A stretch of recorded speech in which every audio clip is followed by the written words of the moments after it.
Hello and welcome to this Redstore video where we're going to cover the backup and selection of Microsoft 365. Once we're logged in here, over on the left hand side you'll see the products that are available for me to configure. So I'm going to click on Microsoft 365 and over on the right hand side there is an add button.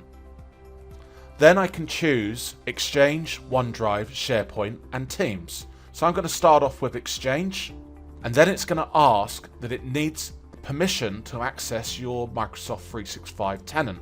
So I'm going to click on Next and I'm going to get redirected to log in with those credentials.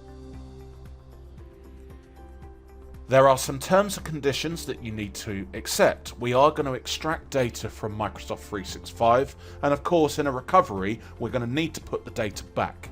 So you need to accept those terms and conditions. And that's it. We're all ready to run our backup.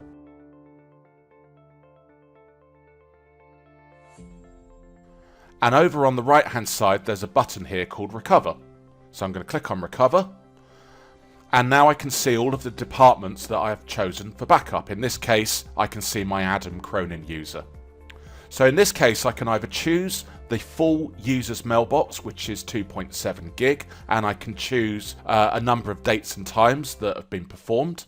Or in this case, I'm going to click on the View button, which will allow me to browse all of the dates and times into my user's mailbox, into that user's inbox, and then I can see any mail items that have been received. So in this case I'm going to go and choose a number of my emails here.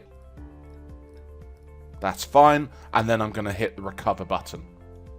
Now I'm prompted that I need to authenticate with Microsoft 365, so I'm going to click on Continue, and this will take me off to sign in under my Office 365 tenant.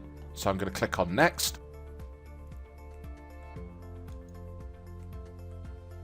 You can see at the bottom of the screen, Recover to the Cloud has started, and we're now waiting for the Redstore app to complete the restore. Now that the restore is completed, I can instruct the user to go back to their Outlook, and within their inbox structure you'll see that there is a Redstore restore folder. And if we look at all of the different dates and times, we'll see the restore that's been performed today. And then we're able to drill into that user's mailbox, inbox, and see the items that I've just restored. So it's simple as that. Thanks ever so much for watching.